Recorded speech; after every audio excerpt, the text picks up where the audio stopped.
Farhad Abbas menambah panjang daftar publik figur yang mengomentari kisruh persidangan Razman Nasution dan Hotman Paris di PN Jakarta Utara pada Kamis 6 Februari 2025. Ketika ditemui awak media belum lama ini, Farhad Abbas mengecam perilaku Razman Nasution yang telah menyalahi etika pengadilan dan mencoreng marwah lembaga peradilan Indonesia. Menurut Farhad Abbas, Razman Nasution merupakan orang pertama di Indonesia yang terang-terangan menunjukkan perilaku contempt of court. Oleh karena itu, Farhad Abbas berharap lembaga penegak hukum di Indonesia mengambil tindakan tegas kepada Razman Nasution dan tim kuasa hukumnya. Salah satu harapan yang diinginkan Farhad Abbas adalah mencopot izin advokat Razman Nasution dan kuasa hukumnya. Perihal itu, sejumlah netizen yang budiman turut memberikan respon dan komentar yang beragam. Sebagian netizen yang berbakti menyetujui opini Farhad Abbas untuk mengecam Razman Nasution. Nah, gimana nih menurut netizen yang terhormat? Silahkan berkomentar ya. Kan apa gue kata, kalau si Mang Abdul nih berjarak bahkan berjauhan dengan Samiun, agak mendingan, kagak gesrek-gesrek banget gitu, agak sehatan gitu, agak sedikit waras gitu. Ya walaupun sedikit, setidaknya tidak akut-akut banget lah penyakitnya gitu. Kan apa gue kata lagi, si kuda laut itu kalau lupa minum obat, bahkan kalau telat minum obat, suka tantrum kagak jelas, berasa lagi PMS menjelang period haid gitu. Ya kayak ngono. Ya bukannya kenapa-napa kalau si kuda laut lupa minum obat bahkan telat minum obat, hormonnya tidak stabil yang menyebabkan secara emosional pun tidak stabil. Kayak ngono. Pengacara Razman mengatakan yang harus dibongkar adalah bagaimana Hotman Paris telah merendahkan martabat wanita. Tapi guys, bukankah yang jadi terdakwa di kasus ini adalah Razman? Nah, jadi ini sidang untuk apa sih sebenarnya? Dalam hukum, fokus persidangan itu sangat jelas guys, siapa terdakwanya dan apa dakwaannya. Sidang ini bukanlah tentang perilakunya Hotman Paris, tetapi tentang apakah Razman itu bersalah karena telah menyebarkan percakapan pribadinya Hotman di media sosial. Nah, kalau memang mau membongkar tentang Hotman ya, seharusnya itu lewat laporan lain, bukan dalam sidang yang ini, yang Razman terdakwanya. Sepertinya tim kuasa hukumnya Razman ini salah fokus ya guys. Jika mereka memang ingin membela kliennya, seharusnya mereka membuktikan nih, apakah perbuatannya Razman itu melanggar undang-undang ITE. Tapi kalau yang dibahas malah soal moralitasnya Hotman Paris, bukankah itu malah terlihat seperti peralihan isu? Jadi pertanyaannya sekarang guys, apakah ini sidang untuk mencari keadilan bagi Razman, atau hanya ajang untuk membuka aib lawannya yaitu Hotman Paris? Apakah strategi ini efektif ataukah justru menunjukkan bahwa mereka tidak punya pembelaan hukum yang kuat? Gimana menurut kalian nih? Tulis di kolom komentar. Bang Razman, kenapa sih kemarin di persidangan harus teriak-teriak? Kenapa harus ngotot sih Bang Razman? Hah? Saya kalau liatnya miris ya. Itu kan tempat persidangan Bapak Razman. Bang Razman, itu bukan pasar teriak-teriak ya. Itu ada ketua hakim juga Bapak teriak-teriak ya kan? Terus juga ada keributan di situ.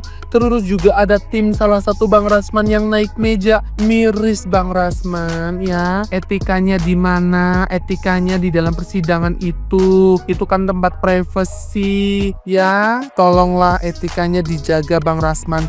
Hormati yang lain, hargailah yang lain Bang Razman. Jangan seperti itu. Tuh kan Bang Razman, ada yang nagih kan? Tuh kan, hasil keributan kemarin udah benar duduk diam anteng, ikutin aja SOP-nya. Jangan teriak-teriak Bang Razman ya. Capek Bang Razman, capek. Dan itu juga sudah dipasang di feed Instagramnya Bang Hotman Paris ya. Udahlah Bang Razman, ikutin aja SOP yang ada. Jangan teriak-teriak, jangan bikin ricuh, jangan bikin keributan. Udah ikutin aja SOP-nya ya. Duh Bang Razman ini ya, kok gue capek juga liatnya ya. Hari ini kita bahas terkait ricuhnya sidang Hotman Paris versus Razman. Jadi gini teman-teman, saya jelaskan ya, kenapa Razman itu ngamuk waktu persidangan ditutup. Dia tidak terima persidangan ditutup dengan alasan pokoknya adalah yang sebut masuk angin, lain-lain dan lain-lain. Selama ini katanya persidangan ini terbuka Pak, kok bisa sekarang ditutup? Kan majelis hakim itu seharusnya dia paham.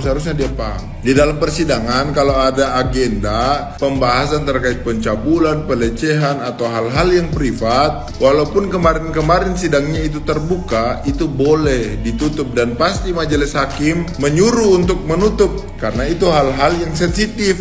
Kayak gitu loh. Terus fokus saya sebenarnya bukan di situ. Pertama fokus saya di sikapnya Bang Hotman yang sangat elegan dan tenang, sangat santai. Kelihatan value-nya bro. Waktu dipegang, didatangi sama Bang Rasman, set, santai aja dia, santai, nggak panik, nggak apa, nggak ngoceh, santai. Terus sikapnya Bang Rasman itu seharusnya Bang Rasman paham bahwasanya kan itu agendanya terkait hal-hal sensitif. Jadi wajar kalau majelis hakim minta untuk ditutup dan menyuruh untuk ditutup. Tapi yang paling kontroversial apa coba teman-teman?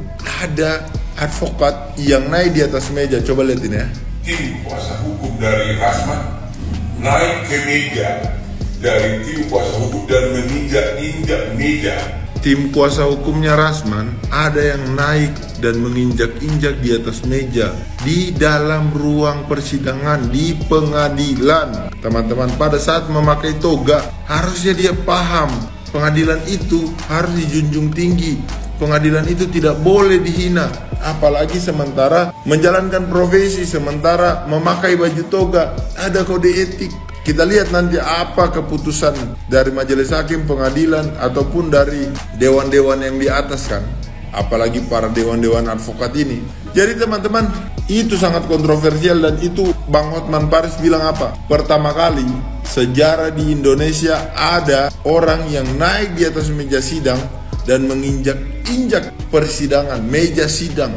Jadi sangat tidak patut untuk dicontoh dan sangat tidak boleh untuk dicontoh. Itu sangat kontroversial dan sangat fatal. Tapi di sini sekali lagi saya ulangi, Bang Hotman Paris keren, Bang Rasman juga mungkin punya pendapat, tapi yang paling saya sangat tidak sampai pikir dan saya nggak tahu logikanya di mana. Kok bisa ada pengacara yang injak meja sidang dan pada saat persidangannya lagi masih diskors juga diinjak sama dia. Aduh, pusing lah. Thank you.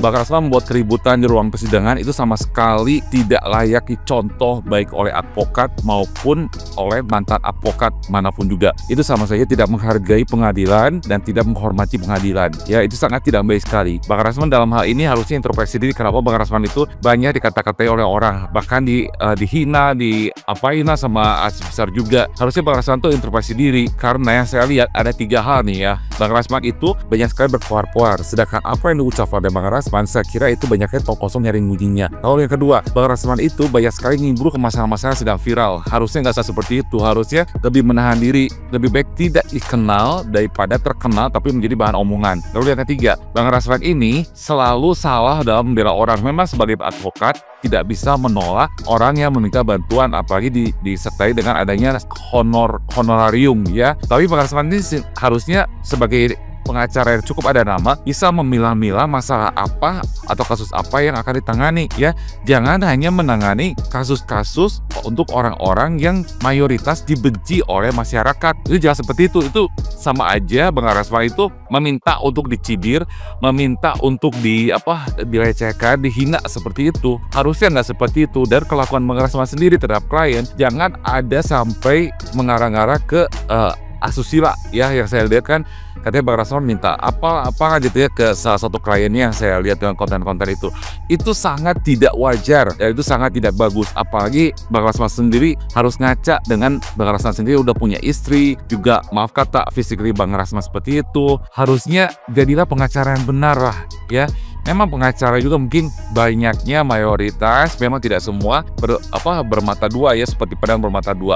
Tapi Bang Rasman sudah ada anggapan negatif dari netizen terhadap pengacara itu kurang baik, malah membuat citra pengacara tambah semakin jelek dengan kelakuan Bang Rasman. Saya harap sih ya, Bang Rasman bisa jalani persidangan kali ini dengan baik tanpa membuat kericuhan. Karena apa? Karena kelakuan Bang Rasman seperti itu bukan menarik simpati dari hakim, tetapi justru menambah poin negatif lagi dari hakim, bahwasanya Bang Rasman benar-benar seorang yang bersalah loh, dan itu akan membuat hakim mungkin lebih memberatkan hukuman Bang Rasman sendiri ya. Hati-hati Bang Rasman ya, netizen itu tidak semuanya buta hukum, tidak semuanya bisa ditakut-takuti oleh hukum ya. Bukan berarti netizen itu kebawah hukum, tidak seperti itu, tapi netizen itu melihat mana yang benar dan mana yang salah.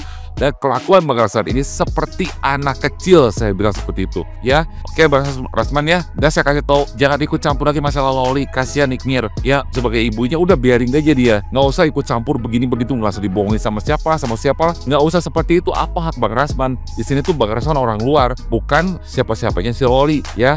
Ingat itu Bang Rasman ya. Saya ngomong seperti ini, nasihat dan kritikan untuk Bang Rasman. Semoga Bang Rasman kedepannya semakin lebih baik lagi dan menjadi pengacara yang baik lah istilahnya gitu. Kalau Bang Rasman masih memiliki izin sebagai advokat ya. Dan untuk keluarganya ingatkan Bang Rasman supaya tidak melakukan hal-hal seperti ini terus, karena yang mau itu bukan hanya Bang Rasman tapi pihak keluarganya pun semuanya juga ya.